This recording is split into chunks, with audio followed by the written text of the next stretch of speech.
Chapter 18. Minley followed the boy through the maze of streets and alleyways for what seemed like a long time. If it wasn't for the big buffalo that was always in view, Minley would have easily lost him many times. "Not too far now," the boy said to her. Minley realised that the boy lived very far from the inner city. The road was no longer stone but dirt. Even from a distance she could see that the outer city walls cracked and broken. "I live over here," the boy said, pointing, and Minley looked down a muddy path that led to a shabby, rickety hut that looked as if the first strong wind would blow it away. The boy brought the buffalo right into the hut, and Minley went in after.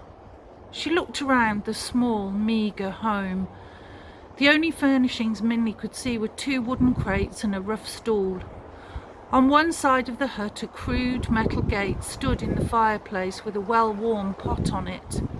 The other half of the hut was divided into 2 piles of dry grass. Minley watched as the buffalo went directly to one pile and lay down. The boy gave it an affectionate slap on the side and dragged the rough wooden stool across the floor to her. "Here, have a seat," he said as he sprawled onto the other pile of grass. "And tell me why you want to go to the palace so much." "It's not the palace," Minley said as she sat on the stool. "I want to see the king." And she told the buffalo boy the whole story. She saw his face wrinkle with disbelief when she talked about the fish, and he shook his head when she told him about the dragon, but he didn't interrupt once. "I don't know how you're going to see the king," the boy told her when she finished. "Even if you do see him, I doubt you'll be able to ask for a borrowed line, especially when you don't even know what it is." "But I have to," Minley said. "There must be a way." "Well, I always think better after I've eaten," the boy said, and he stood up and opened one of the crates. "Let's have dinner." While he fried the plain bamboo shoots in the pot over the fire, Minley looked around the bare room. "Do you live by yourself?" she asked. "Uh-huh," the boy nodded. "My parents died 4 years ago. Ever since then it's been me and the buffalo." He spoke almost carelessly, without anger or self-pity. Suddenly, Minley thought about her own home. The wood floor was always swept by Ma, the extra blanket Bar pulled over her when the wind blew cold, and she felt a strange tightness in her throat. The boy finished cooking and pushed the cooked bamboo like thinly sliced pieces of yellow wood onto a plate. He only had one plate, so he set it on the stool next to the 3 peaches Minley had left, and both sat cross-legged on the ground. She took out her chopsticks. He only had 1 pair of those as well, and each picked and ate, with the stool as a table and a single plate between them. "You don't have any aunts or uncles?" Minley asked.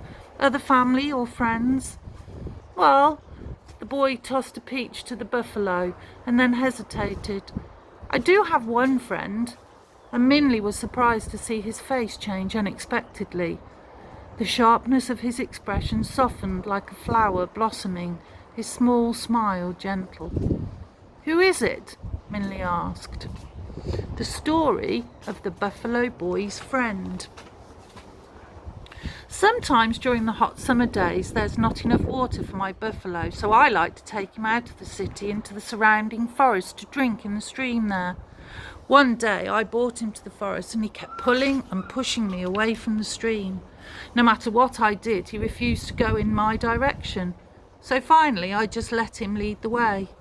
And he brought me to a part of the forest I'd never seen before, a part I don't think anyone from the city has ever seen before. The trees seemed to reach the clouds, the green grass felt like a silk blanket, and there was a lake of clear water so pure and clean it looked as if it were a piece of the sky. But the most beautiful things there were the 7 girls swimming in it. But when the girls saw me and the buffalo through the trees, they screamed. They jumped out of the water, grabbed their robes and ran away. They moved so quickly it seemed like they had all disappeared into the sky. All except one, that is.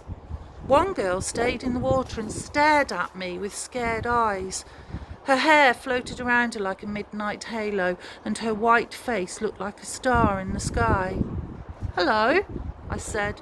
You're Buffalo," she said, and her voice was like flute notes in the air. "He's sitting on my clothes." "Oh," I said, and I quickly pushed him over. On the ground, crushed and a little muddy, was a blue silk dress. As I lifted it, the softness made me ashamed of my rough hands. "Here," I said, bringing the dress to the edge of the lake. She looked at me, hesitating. "I won't look," I said, and I placed the dress on the ground and walked a bit away with my back turned. I heard her slip out of the water and heard the rustle of silk as she put on her clothes. "Thank you," she said. "You can turn around now." And when I turned around, a girl was smiling at me. She was my age, but she was prettier than any girl I had ever seen before. Even paintings of princesses were ugly compared to her. "I didn't mean to scare you," I said. "My buffalo was just thirsty." "I guess so," she said, and she laughed like tinkling bells as we watched my big, lumbering buffalo make his way to the water. "I can't believe my sisters just left me like that. I'm the youngest too. They're supposed to watch me. But I'm glad they didn't, because now I can talk to you. Tell me about you. Does your buffalo go with you everywhere?" And just like that, we became friends. She wanted to know everything about me and wasn't snobbish or anything. In fact, a lot of the time she sighed and said she wished she had my freedom. "I have to go before they miss me," she sighed. "I wish I could stay here. Where I live, I'm not allowed to do anything. There's always someone watching, telling me what to do, and it's kind of lonely." "Well, visit me," I told her. "We can have lots of fun together." "I'll try," she promised. And she kept her promise. Like she said, it was hard for her to get away, but every night on the full moon when she visits her grandfather, she stops here. Sometimes she can only stay for a little while, sometimes she can stay for hours. Whenever I see her, we laugh enough to last for the month. She's my best friend, and someday, when we're old enough, I'm going to talk her into staying here forever. "And she could be coming tonight," the buffalo boy said, and his smile was bright and broad. "Can I meet her?" Minnie said.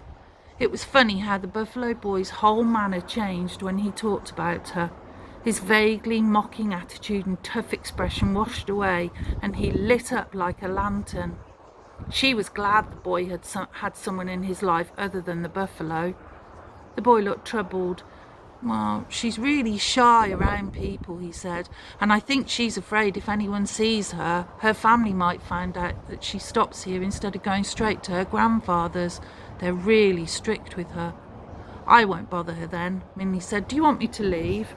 "No, you can just stay with the buffalo," he said. "She told me last time that this visit would have to be fast anyway.